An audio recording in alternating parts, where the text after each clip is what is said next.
Before we begin, we need to take care of a little housekeeping.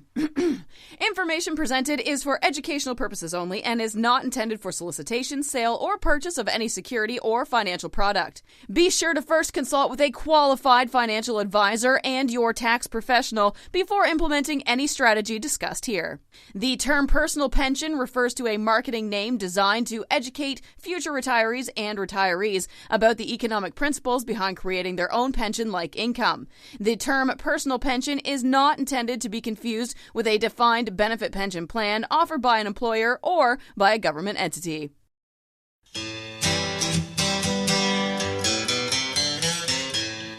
Welcome to the Personal Pension Radio Podcast, where it's all about helping you complete your financial journey to retirement. Discover time-tested strategies and get unconventional insights into wealth building and retirement that actually work. Break away from the herd and go for the retirement you dream of. And now, here's your host, the income engineer, Kraig Strom. All right, here we go with another episode of Personal Pension Radio. Personal Pension Radio brought to you by personalpensionformulation.com, personalpensionformulation.com. I am joined in the studio here with one of our fantastic teammates, Mindy Skaggs. Say hello. Hello, Craig. Hello, everyone. All right, great to have you here. We're on the 95th floor of the Personal Pension Formulation Tower.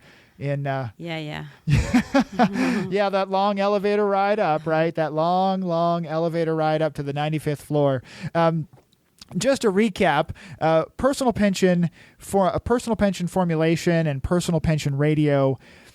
Our mission is to help our audience members, to help our clients be better prepared for retirement. And that what retirement really means is to be prepared for income in retirement and lifestyle in retirement. But today, what we're going to talk about is probably one of the most important things that we've actually talked about on the show is what if life throws you a detour? What if you're working on retirement, everything seems like it's going in the right direction, and then life throws you a roadblock or a detour? And Mindy is actually joining us today because she has an amazing story of life throwing up a roadblock, I don't like that word throwing up. Well, yeah, I've had roadblocks and detours in my life for sure. You've actually had, I was just going to say, roadblocks, speed bumps, open trenches. I mean, you've had some one heck of a story that we're going to talk about today. Mostly cliffs. Exactly. Big cliffs. Yeah. So, Mindy actually joined our team here at personalpensionformulation.com just a few years ago, and this is something we've talked about for a long time, actually having Mindy on the podcast to share her story, because I think it can be extremely powerful to hear personal experiences to help motivate people to take action in their lives to protect themselves and their family. So we're going to get into that here in just a moment, but Mindy knows that I love to start with a favorite quote, so I asked her to share a favorite quote. What have you got there, Mindy? Well, speaking of detours, this has come to me because of my detours, and it's you will come to know that what appears today to be a sacrifice will prove instead to be the greatest investment that you will ever make. That's a quote by Gordon B. Hinckley, and I love that because I'm hoping that the sacrifice I'm making today really does end up to be a great investment, and it's looking like it's going to be. That's good. No, I love that. It's actually very inspirational because I often say that in my own life, not having gone through the challenges, for example, though, that you've gone through, but I've said it that I don't want to learn anymore. I know. I just want to sit on the couch and not have any more life lessons, right? Exactly. Like, no more. The life lessons that you go through, you learn the most. So let's do this. Tell me about your family. Tell me about kids. I have great kids. You have great... Do they just pay you to say that? I have great kids. No. Tell me about the kids. I have 2 kids that are married and 2 kids that are in college. And they really are wonderful, and they are independent. I'm so proud of them, how independent, and they're providing a great... life for themselves. So excellent. Awesome. Now run through them though. Who's the oldest? Robert. He's like 32. He's living in China. He He speaks complete Mandarin and graduated with a degree in Chinese. Can't believe that because I can't speak English. But he speaks Chinese and loves living in China, loves the culture, loves the people, and just had a great opportunity there to go work and start a business there. I think you're actually going to visit them later this year, aren't you? I am. I'm going in November to visit them. I can't wait. So outstanding. Exciting. So who's that? Who comes in after Robert? Yeah, then we have Donovan. He's living in Vegas, and he has, I forgot, Robert has 2 of my grandkids. Okay, so he took 2 of your grandkids to China. He took them to China. Then my other grandchild is with Donovan in Vegas, not too far from where we are in California, so it's awesome, and I get to see her. So I have 2 grandbaby girls and 1 grandbaby boy. So it's so awesome. Fantastic. Okay, who comes after this? So who comes after Donovan? Then I have Nathan. Nathan is going to school in BYU, Idaho, and he's just about finished. He wants to be a Spanish education teacher. Excellent. Sounds cool. Yeah. Good deal. All right. Was that the is that the entire clan? No. Then I have my daughter. I had 3 boys. There's a daughter out there. Then a girl. My daughter is at BYU Provo. She swims for them. What's her name? Hannah. Hannah. She swims for BYU? She swims for BYU. She's doing awesome, and she is going to school. She just got into their public relations program there. Ah, fantastic. Fantastic. Yeah. And does that round it out? And that rounds it out. That's my kids. That's fantastic. Well, tell me what your background. Are you? Where are you originally from? Where'd you go to school? Mm-hmm. I am from Orange County. I was born. You're actually a California girl? Well, actually, I started out on the East Coast in New Jersey. Ah.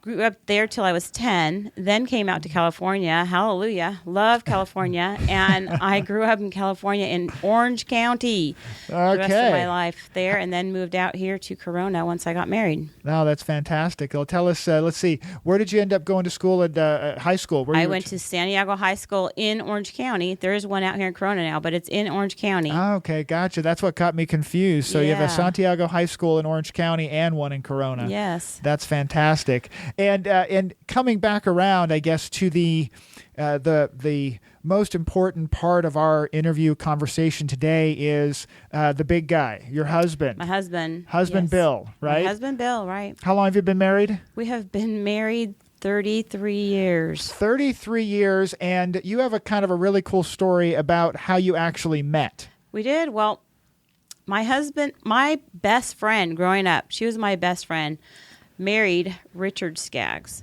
And at their wedding, I was the maid of honor, and he was the best man.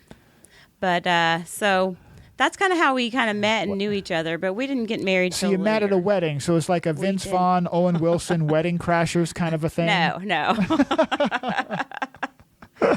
No, that's excellent. That's very cool. Now, if you would, this is a great opportunity for us to kind of share your story about what really connected you and I, and ultimately bringing you and I to work together. Right. It's a pretty amazing story, and I think this is a good place for me to ask you to kind of share that story about what brought you ultimately to work here. Right, yeah. My husband and I have a great love story. I fell in love with my husband right away, and we've just been totally in love since then. My husband, at 52 years old, he went to the gym every day. Well, 4 or 5 days a week. Very good shape. Right, I mean, right. Always in very good shape. Always played basketball, always was out there involved in everything. In fact, we went on a cruise right before. We went on a cruise in August, and he was playing basketball with kids that played basketball for high school. On the cruise ship? On the cruise ship with his brothers. Mind you, his brothers are very athletic also. Gotcha. So his brothers, and they challenged this high school group, and so proud of themselves because they beat this high school group. So they're very athletic. And always so they were took actually good care. victorious, right? Yes, they were. They won. I'm sure you did not hear the end of that. No, it was just like over and over. Yeah, we beat these high school kids. It was great. So, he's in very good shape. Took good care of himself. Went to the doctor. Did all the things you're supposed to do. So we're on a cruise with his family. Then Sunday night we get home.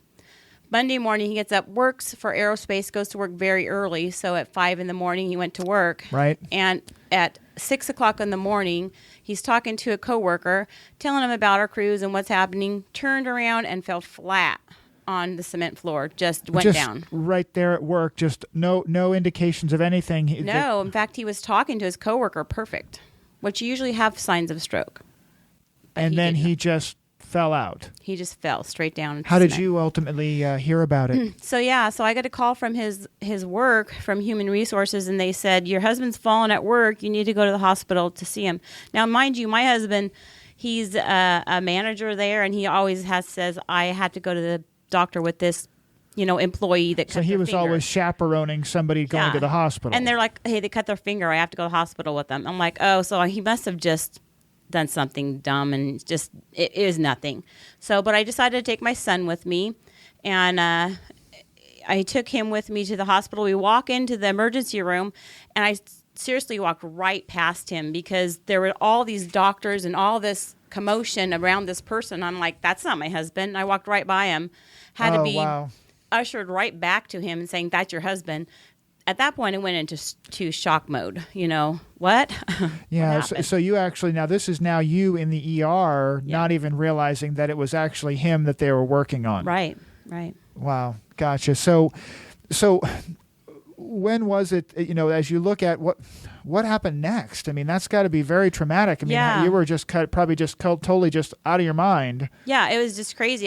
Like I said, I was in shock. Didn't know exactly what was happening. And so after a little while, they did a CT scan, MRI, all these things, and said, your husband's had a stroke. And I'm like, what? Like, people that are 80 have strokes, not my husband who's 52. This is insane. Right. My basketball playing, victorious, gym going husband, that doesn't happen. No, it doesn't happen. And so I still was just like, I didn't know. I just followed what the doctor said. They said, you have to do this and that. And come to find out, because he fell, he couldn't have a certain stroke shot they normally have, and different things that ended up that he couldn't have the treatment that would have probably helped him, but he couldn't have that. Oh, because of the fall that actually happened because of the stroke. Exactly. Good night. So how long was he ultimately in the hospital? Yeah, so he was in the hospital there for about 2 weeks before they transferred him to Loma Linda. Oh, okay. Rehab center. Well, Loma Linda Hospital first. So he was in a regular hospital, went to Loma Linda, which specializes in stroke.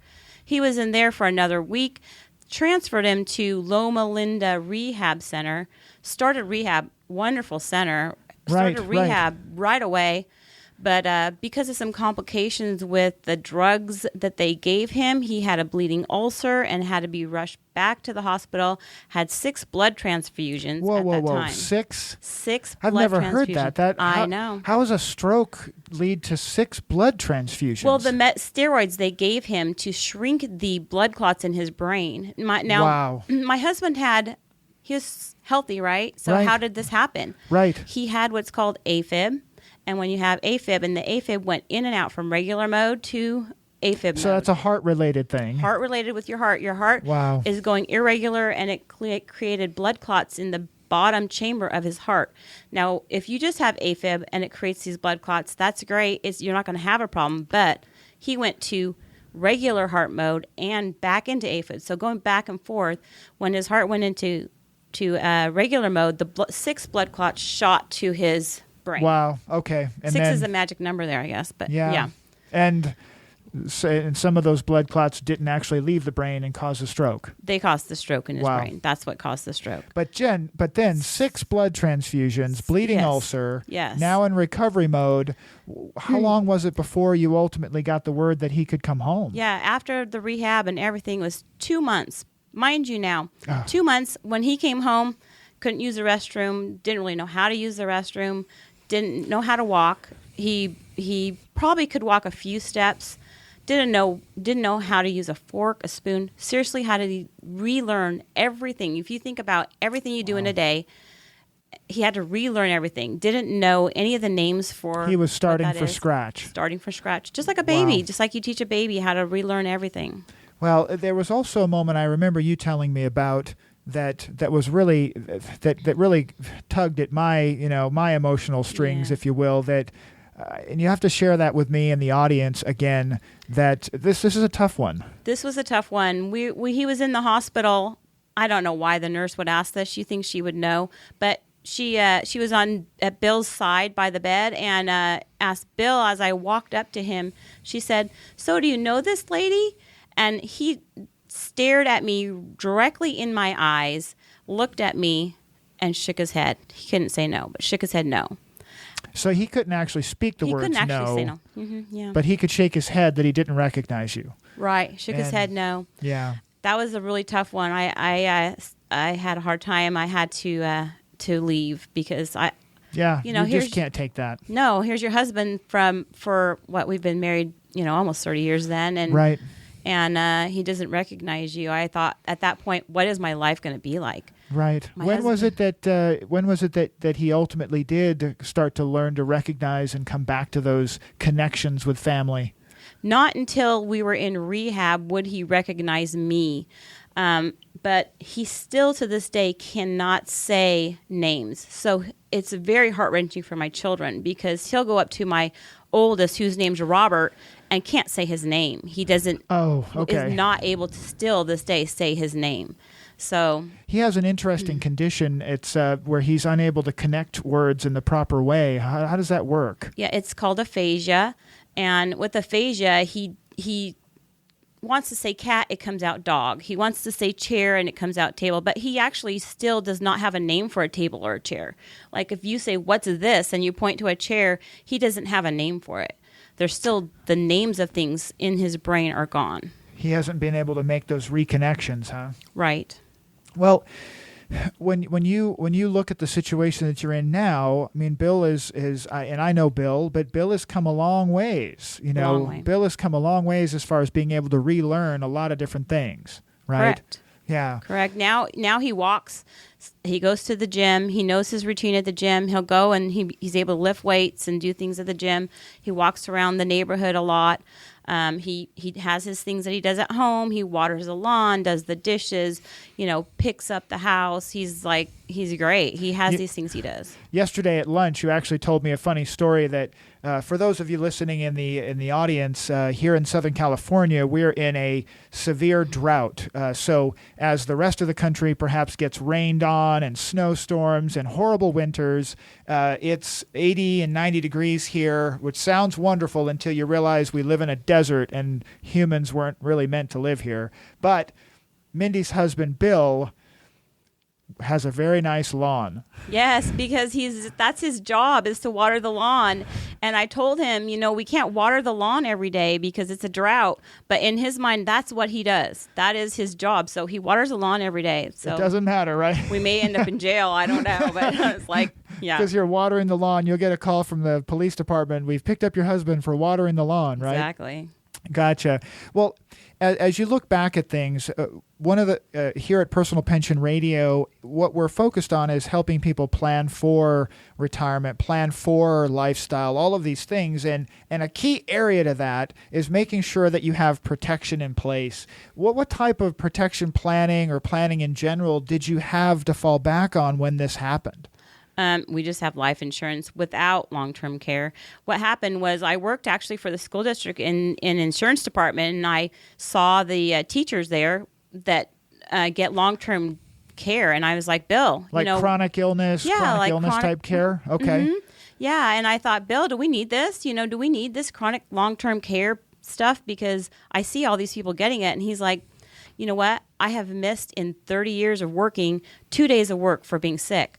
There's nothing. We have up to a year. We're good. There's nothing that's going to happen to me in my life that's going to go beyond a year. I'm like, well, you're probably right because, you're super healthy. You're super what is going to happen?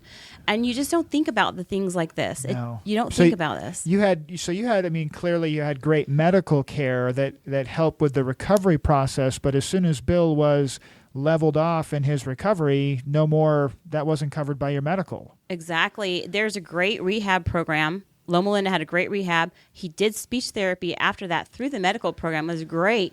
But after a point, there's a certain amount of weeks you can be on that. You're done. He has no more help. There's no more speech therapy, no more physical therapy. You are on your own. And it's interesting that you said, I've heard this in my practice many a times, especially from men, because we're immortal. It's never going to happen to us. And in all of his years of working, he missed 2 days of work and he goes to the gym and it's never going to happen to me. Exactly. That was his thought process. That's just, so just a note from me, just an impassioned note from me, the financial planner on the other side of the interview here today. If you're one of those guys, it can happen to you. It does happen. It happened to my father, 58 years old, cancer got him. Healthy guy, retired, 58 years old, and cancer popped up and got him. It happens. And here we are talking with Mindy. So the wives and on the other side of the conversation, it can happen. So make sure that you're having this conversation with each other. So you mentioned that you had life insurance. You did have some kind of life insurance out there, right? Exactly. We have $350,000. That's it. It does not have long-term care connected with it. There's nothing we can do with it unless he dies. Gotcha. So it's there. And it's interesting. I think you had actually had an agreement even to look into it at a point. It was right after the cruise, you said, right? Well, before the cruise, I was thinking, this is not enough. I just working in the industry a little bit before, I thought this is not enough. And my husband's like, you know what, you're probably right. I need to look into this. After the cruise, let me go to human resources, figure out how I can get more and what's going on. And it was too late. Too late. A day after the cruise is when he had his stroke, so it was too late. Right. Mindy's actually mentioned something a couple of times here. I want to point out that there is life insurance today available from certain companies. To be honest, probably only one company that really has this particular benefit, that you can get term life insurance, just inexpensive term life insurance that has a built-in provision that allows you to change that term insurance into long-term chronic illness protection if something like this happens.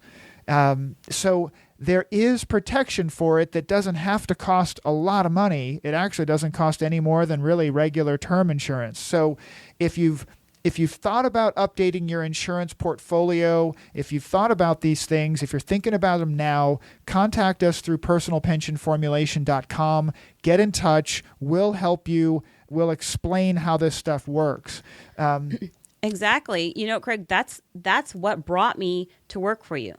I knew that when I had talked to you that and learned just these few things, that I am passionate about this. This is something that people need to know. I so wish I knew this.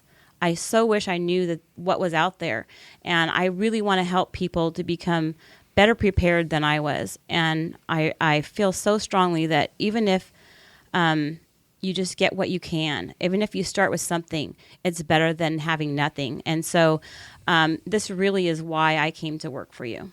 Oh, and it's something that I can still remember to this day when Mindy and I first talked about working together, and her passion for the type of work that we do here is one of the reasons that I was very much looking forward to having her join the team. And the whole time that we've worked together, Mindy has never shied away from sharing her story, never shied away from sharing her situation and what happened with Bill, and hopefully really inspiring other people to take the actions that they need to take. We've had some hard times with people that we've tried to reach out to. I mean, I have to be honest. I mean, Mindy and I had a really hard time not long ago where we both actively tried to reach out to someone who was very much in a similar situation as far as age, and a husband and wife. And we're trying to get them in here. Let's get them in to talk about this planning. And sure enough, once again, life doesn't always work out the way you want. And this person suggested that we would meet with them after they get a certain thing done at work, and we'll try and get together maybe in a week or two. Exactly. This is heart-wrenching for me. This is a really hard one because this was a friend, and he said once his business gets going a little bit better, I need to talk with Kraig. Well, like a week before, he said to me, I really need to meet with Kraig. I'm like, okay, let's get you on the calendar. And unfortunately, we were unable to get him on the calendar. So and I'll share this piece because this is hard for Mindy. But we were unable to get him on the calendar because life took him off the calendar permanently just a few days later.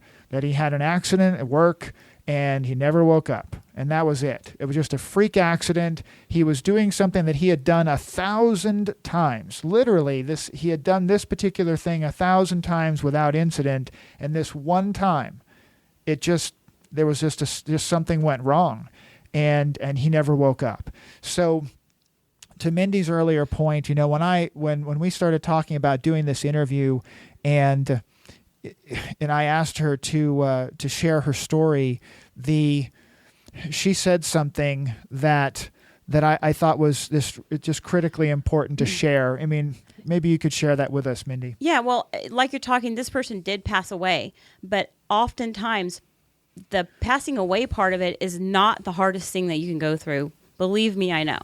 Living with disability, living with someone who can't go back to work, you don't have that paycheck again. I was frantic. What am I going to do? What am I going to do with my life? How do I go on? How do I move forward? We don't have his income. We don't have his ability to work. And not only that, he at the time when he came home was unable to take care of himself. So he was a full-time care patient, basically. You had to become his educator again, his teacher, his mother again. Exactly. I was training him to relearn life, and training him to relearn life and going back to work, super hard. Right. How am I going to do that? Right. It's super hard. Mindy said something here that I've heard, and I saw this with my own mom, that Mindy is going through this experience and seeing it, and from her perspective, that we hate to think about losing a loved one, a friend, a family member. We hate to think about losing that person, but if that person ultimately does pass away, if they die, that hurt, that loss, it happens and it can be dealt with. It can be ultimately dealt with over time. Sometimes the very hardest thing to do is to live with someone who survived. Exactly. Survived, and that memory, that feeling, and that reminder of where you were going, and the completely different direction that you're in now is every single day. Exactly. My best friend is gone. He's not the same person. The goals and dreams that we had for retirement are gone. They're not the same. They're not gone. They're changed. They're changed completely different.